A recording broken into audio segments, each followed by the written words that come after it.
Jesús dijo: yo soy el pan de vida, el que a mí viene nunca tendrá hambre, y el que en mí cree no tendrá sed jamás.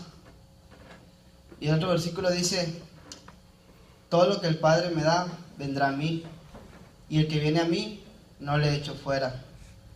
Y hay otro versículo que dice: nadie puede venir a mí si el Padre no le trajere. Oremos, cerramos nuestros ojos. Padre, te damos gracias porque nos permites tener un día más, Señor, para alabar y glorificar tu nombre, Señor, y también para aprender más de ti, Señor, para que esa comunión contigo crezca cada día, Señor, y nuestro conocimiento, Señor, sea solamente dirigido hacia ti, Señor, y por ti. Te pedimos que la palabra que se va a dar el día de hoy, Señor, sea lo que tu palabra dice, Señor, y no alguna idea de los hombres, Señor. Te lo pedimos en el nombre de Cristo Jesús. Amén. Voy a pedir que abran sus Biblias en el Juan, capítulo 6.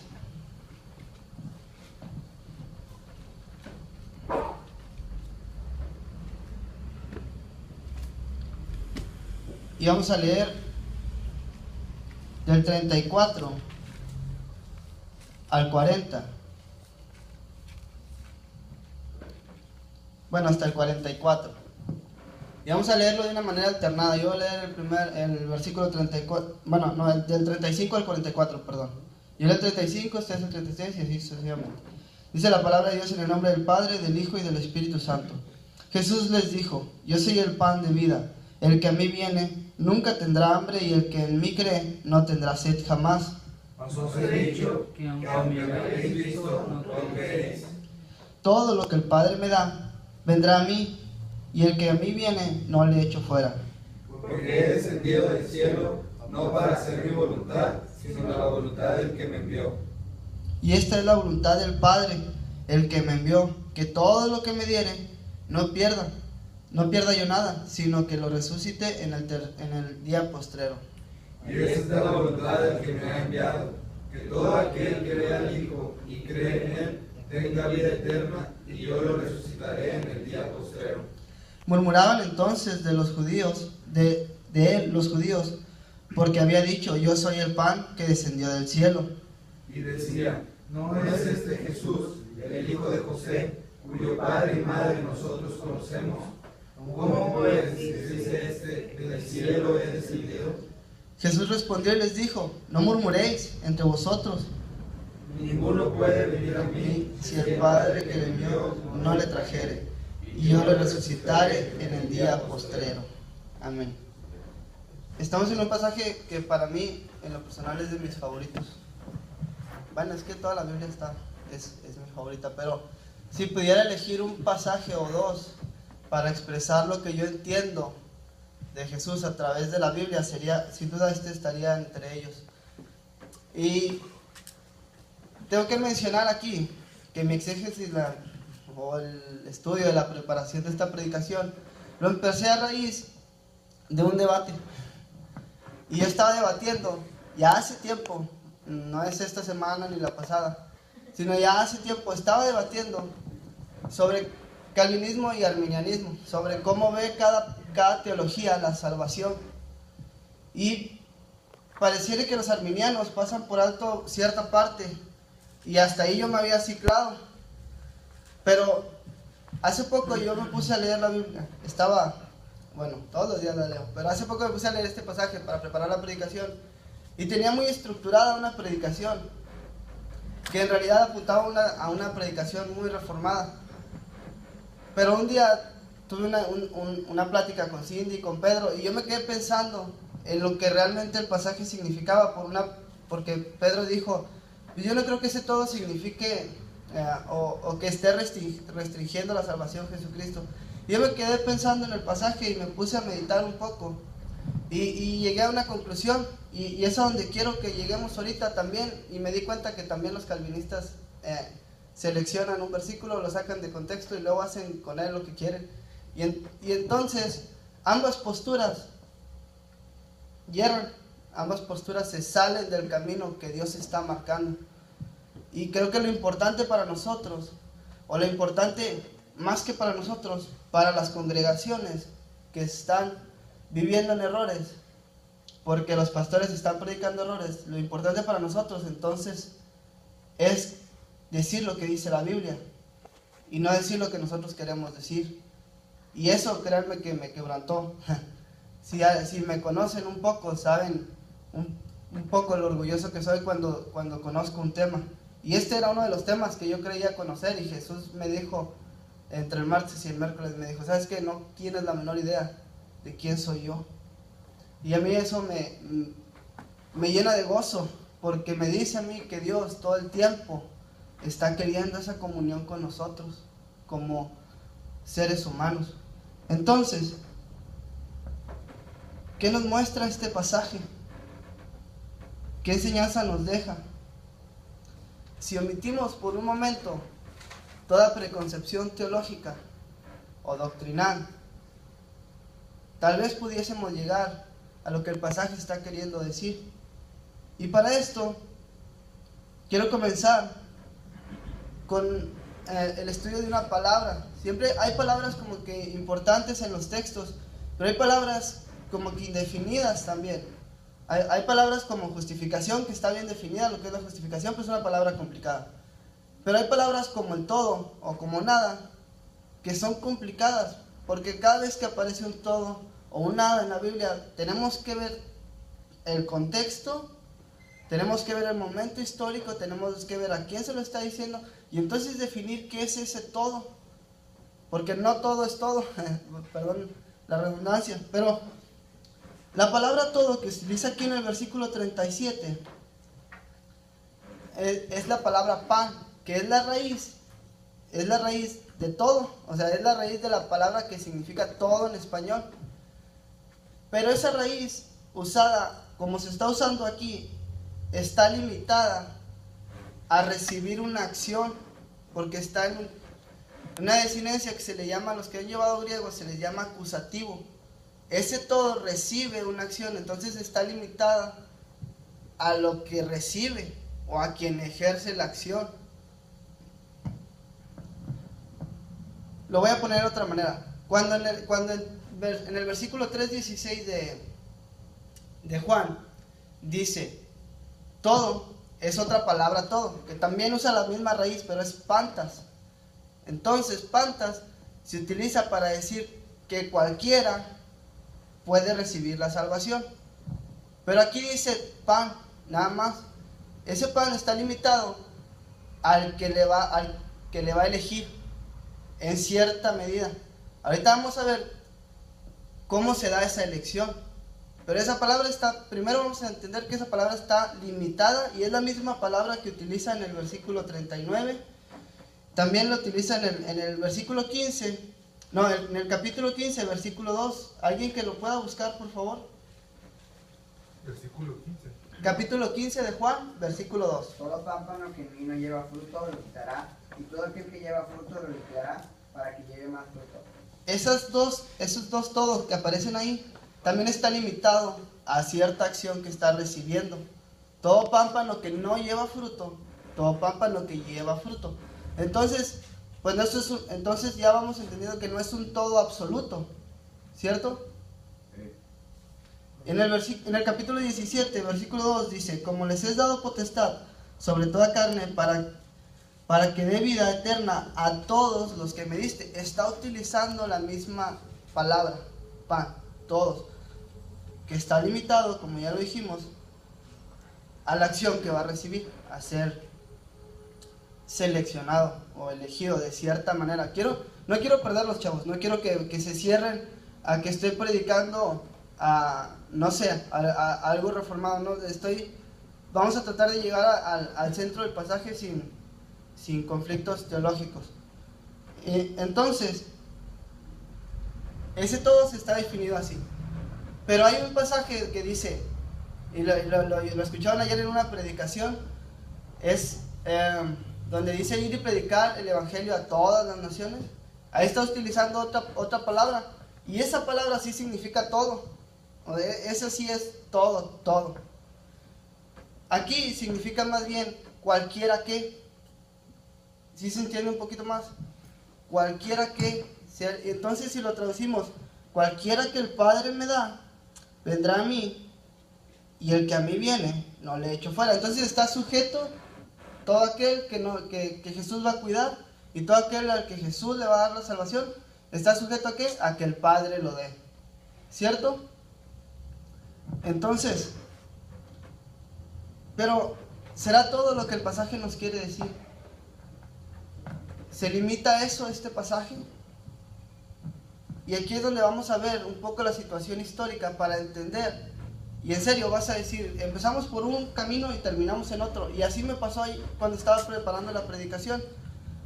Porque tú entras al texto con una preconcepción o con una cosmovisión que es la tuya, y que esa cosmovisión se da dependiendo de todo lo que has vivido, todo lo que has entendido, todo lo que has leído.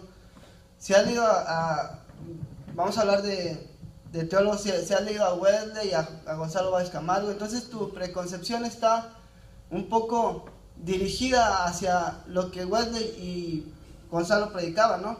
Si has leído más a Calvino, a Lutero, etcétera, etcétera, tu preconcepción está dirigida hacia eso. Y te limitas a lo que otros han dicho. Nos limitamos a lo que otros han dicho y a lo que otros han estipulado, y no llegamos a lo que el pasaje dice. Y me gustaría leer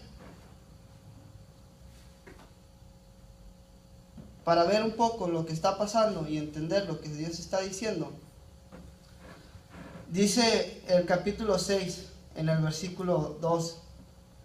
Es un poco del momento histórico.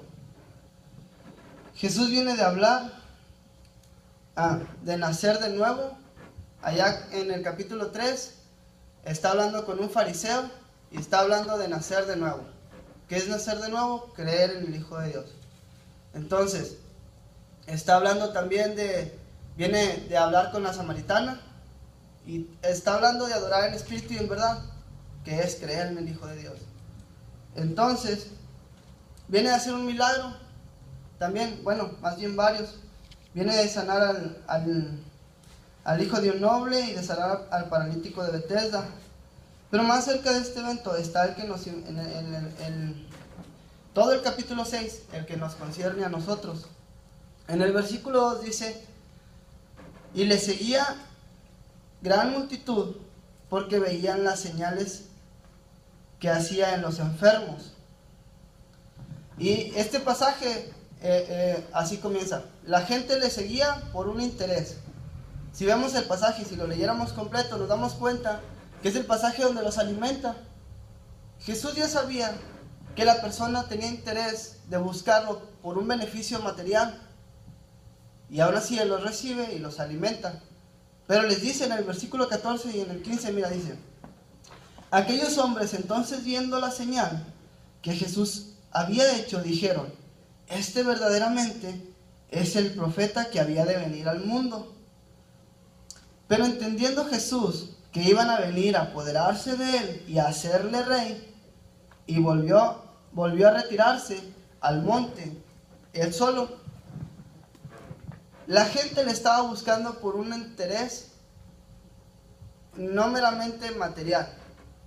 Sí querían comida, sí querían pan, sí querían ser sanos, pero más que eso, el trasfondo es un trasfondo político-cultural insostenible. ¿Cuántos recordamos en qué época vivían? Israel, estaban sometidos al Imperio Romano, estaban sometidos a pagar impuestos que no podían ya sobrellevar, estaban sometidos a vivir carentemente, y ellos estaban esperando a un Mesías que viniera y de la noche a la mañana erradicara Roma con la espada en mano, y querían hacerle rey. Entonces, porque Jesús hacía milagros, porque Jesús daba pan de la nada. ¿Quién da pan de la nada? Nadie. Todos, el pan se produce, implica trabajo, implica todavía que implique trabajo, implica cómo se va a vender después y la estabilidad que ese pan o que el comercio le va a dar. Entonces ellos lo querían a Jesús por una estabilidad social.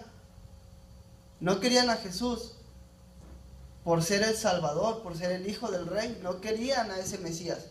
Querían un Mesías que palpablemente estabilizara la nación de Israel.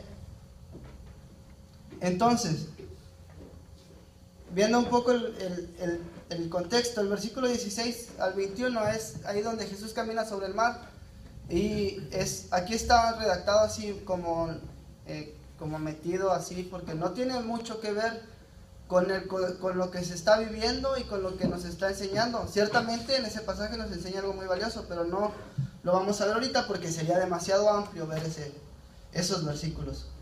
En el 22 al 24 dice: el día siguiente la gente que estaba al otro lado del mar vio que no había habido ahí más que una sola barca, y que Jesús no había entrado en ella con sus discípulos, sino que estos se habían ido solos. Pero otras barcas habían arribado de Tiberias junto al lugar donde habían comido el pan después de haber dado gracias al Señor. Cuando vio pues la gente que Jesús no estaba allí ni sus discípulos, entraron en las barcas y fueron a Capernaum buscando a Jesús. ¿Cuántos eran los que había alimentado Jesús? ¿Cuántos? 5,000. ¿Cuántos entraron en las barcas? 5,000 o más. Bueno, 5,000 nada más los puros varones. Es parte del mismo pasaje. Está diciendo que las personas que habían comido con Jesús entraron en las barcas para ir a buscarle. Te das cuenta de lo importante que era Jesús para ellos, pero del poco valor que le estaban dando. Era una turba, era una multitud buscando una estabilidad de este mundo, buscando, lo voy a poner en términos más actuales, buscando una estabilidad social, pero no estaban buscando la salvación que Él daba. En el versículo 25 llegan y se hacen los desentendidos. Dice: y hallándole al otro lado del mar, le dijeron: Rabí, ¿cuándo llegaste acá? ¿Cómo es que viniste? ¿A qué horas pasó? Como que se hacen los desentendidos, como si lo estuviesen esperando, como si no fueran por mero interés. Y Jesús les dice: respondió Jesús y les dijo: de cierto os digo que me buscáis no porque habéis visto las señales, sino porque comisteis el pan y os saciasteis. Trabajad, no por la comida que perece, sino por la comida que a vida eterna permanece, la cual el Hijo del Hombre os dará, porque a este señaló Dios el Padre. Entonces le dijeron: ¿qué debemos hacer para poner en práctica las obras de Dios? Respondiendo Jesús les dijo: esta es la obra de Dios, que creáis en el que Él ha enviado. Y entonces le preguntan, en pocas palabras: ¿qué señal pues haces tú para que veamos y te creamos? Y le mencionan: nosotros comimos el pan obviamente no se están refiriendo a ellos, sino al pueblo de Israel. Nosotros comimos el pan en el desierto, el maná que Dios nos dio. Y empieza aquí un debate teológico entre algunos fariseos y Jesús bien interesante. Y te vas a dar cuenta, o nos vamos a dar cuenta, como yo me di cuenta, que este pasaje va más allá de sustentar la elección de Dios premeditada de ciertas personas, y va más allá de decir que cualquiera se puede acercar nada más así porque sí. El pasaje va mucho más allá de eso. La gente llega y le pregunta, quiere entablar una conversación, y Jesús rápido los para en secos y les dice: hey, alto ahí, ustedes no me buscan por las señales, no me buscan por la obra de Dios que yo he hecho, por lo que yo estoy dando testimonio de Dios. Ustedes me están buscando por el pan, porque el pan los sació y porque quieren que eso los satisfaga. Por eso me siguen buscando. Y les dice: debieran buscar lo que trasciende, debieran buscar la vida eterna. ¿A quién le está diciendo? A ellos. Ellos ya conocían la palabra de Dios, ellos ya conocían las escrituras. Jesús les decía: debieran encargarse de buscarme, de creerme a mí, porque yo soy el Hijo de Dios, no de buscar el pan. Y entonces, como Jesús mencionó la palabra trabajar y hacer la obra de Dios, el hombre siempre piensa bien finito, pensamos bien finito. Y le preguntan, ¿cuál es esa obra que has de hacer para que nosotros te creamos? Jesús les está diciendo a ellos, ustedes son los que tienen que buscar esa salvación, ahí donde ustedes creen conocerla. Y ellos le dicen, bueno, ¿tú qué es lo que tienes que hacer para que nosotros lo veamos y te creamos?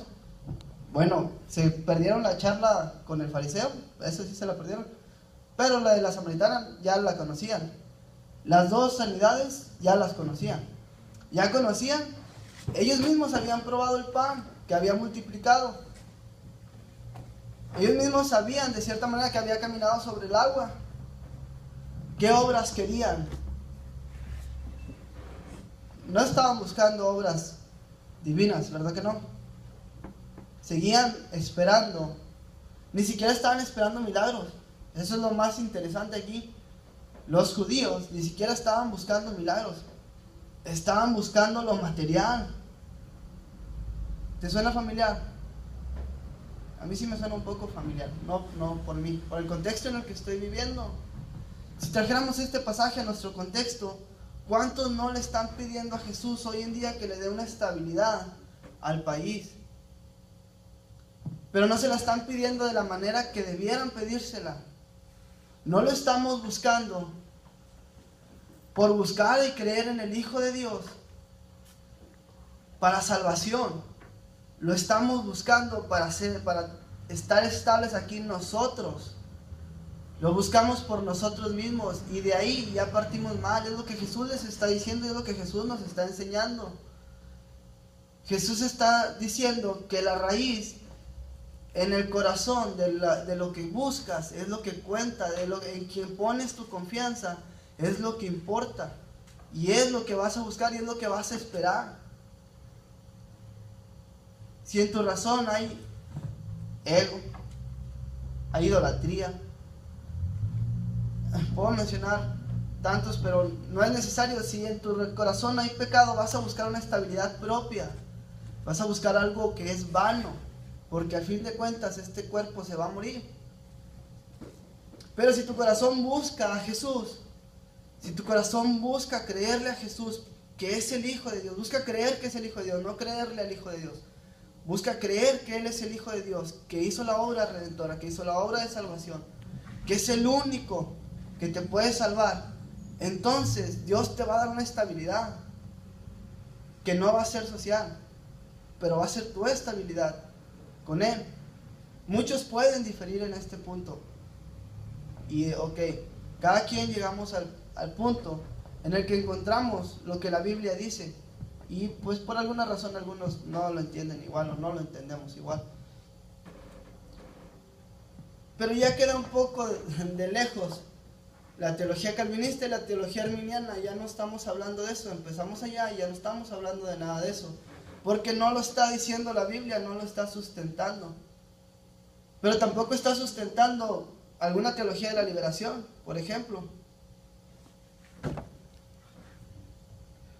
Más adelante, quiero hacer énfasis ya nada más en dos versículos. En el versículo 44 y en el 45. Dice, ninguno puede venir a mí si el Padre que me envió no le trajere, y yo le resucitaré en el día postrero. Escrito está en los profetas, y serán todos enseñados por Dios. Así que todo aquel que oyó al Padre y aprendió de Él, viene a mí. Quiero hacer aquí otra aclaración. Cuando Jesús dice,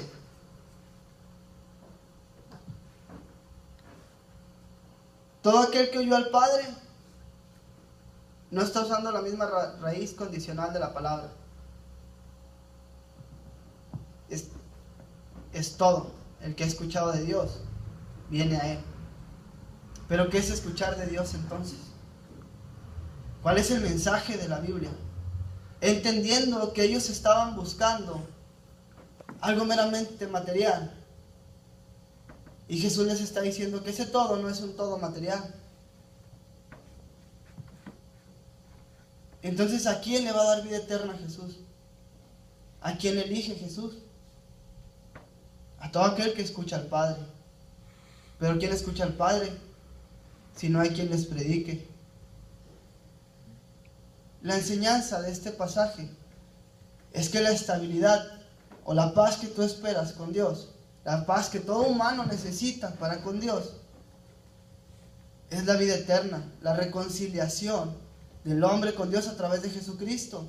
Eso les está diciendo él. La única obra que necesito de ustedes, y ahí se centra el pasaje, es que crean que yo soy el Hijo de Dios. Y tal vez a nosotros se nos hace fácil entender eso por nuestro contexto. Pero si te pones en la mente de un israelita, y digamos que aquí todos somos israelitas, y de repente Rosendo se para y nos dice: yo soy el Hijo de Dios, la única obra que te demando es que creas que yo soy el Hijo de Dios. ¿Lo apedreamos o no? Pero, y si se levanta el día, lo apedreamos también. O sea, no depende de la persona. Jesús se está parando. Dios está encarnado en Jesús, pero Él se está parando. A Él lo están viendo como hombre, no lo están viendo como Dios. Y un hombre está poniéndose en el lugar de Dios en la concepción, en el entendimiento del hebreo, del judío. Es incomprensible para ellos que un hombre sea Dios. Por eso dice: ¿qué no es este el hijo del carpintero? ¿Cómo pues dice estas cosas? Y están con una piedra en la mano queriéndole apedrear, porque les está diciendo: ustedes ya han sido elegidos, tienen que creer en mí. Eso es lo que dice el versículo 45. Escrito está en los profetas. ¿Quiénes habían estudiado a los profetas? Los fariseos, ¿no? Y todos los que escrito está en los profetas, y serán todos enseñados por Dios. Todos los que leyeran a los profetas serían enseñados por Dios. Todos los que escucharan el mensaje de Dios son escuchados por Dios. Y atrás se acaba de decir: ninguno puede venir a mí si el Padre no le trajere. ¿Cuál es esa manera de atraer del Padre? Y el trajer está en futuro. Eso es más interesante. Aquel que escucha la palabra de Dios, Dios atrae para Jesús, y Jesús entonces le cuida. Y yo te voy a preguntar, y quiero que te quedes reflexionando en eso, porque ciertamente no hay una respuesta clara y breve hacia lo que voy a preguntar. ¿Por qué cuando le predicamos a la gente afuera, si estamos predicando a Dios, ¿por qué no se está convirtiendo? Jesús está quitando aquí dos cosas. Está quitando la elección del hombre, porque le está diciendo: ustedes ya escucharon, deben de creer en mí. Pero también está quitando que sea un grupo selecto el que vaya a responder afirmativamente a la salvación que Jesús trae. ¿Sabes qué es lo que va a dar salvación a los que están afuera? Que tú y yo prediquemos la palabra de Dios. A mí me encanta platicar con el profesor Efraín, el que da la materia de griego, porque cada una de sus charlas nos incita, nos lleva a predicar lo que la palabra de Dios dice. Y nos cuenta anécdotas en las que él predica la palabra de Dios tal cual, así bien sencillo. Él es un exégeta, sabe mucho, y yo lo admiro demasiado. A lo mejor es un error, pero yo lo admiro mucho. Y él nos platica historias bien sencillas, donde simplemente presenta el plan de salvación, así como está en la Biblia, y las personas se convierten. Pero no, nosotros queremos llegar a decirle que sí, nosotros te apoyamos, estamos en contra de Peña Nieto también, y nos queremos amoldar al mundo en lugar de ir contra el sistema del mundo, no contra ellos, no contra lo que ellos están creyendo. Ellos están engañados ahí afuera. No vas a ir en contra de ellos, vas a ir en contra de los sistemas que están sobre ellos y que los están engañando. Eso es lo que está diciendo Jesús. ¿Tú crees en un sistema religioso como salvación? pero lo mismo que formó ese sistema dice que yo soy el Salvador y que tú debieses creer en mí como hijo de Dios. Y entonces heredarías la vida eterna, porque yo soy el pan de vida y el que coma de mí tendrá vida y no tendrá hambre ni sed jamás. Yo no me imagino a Jesús diciendo, cómanme todos, yo soy el pan de vida.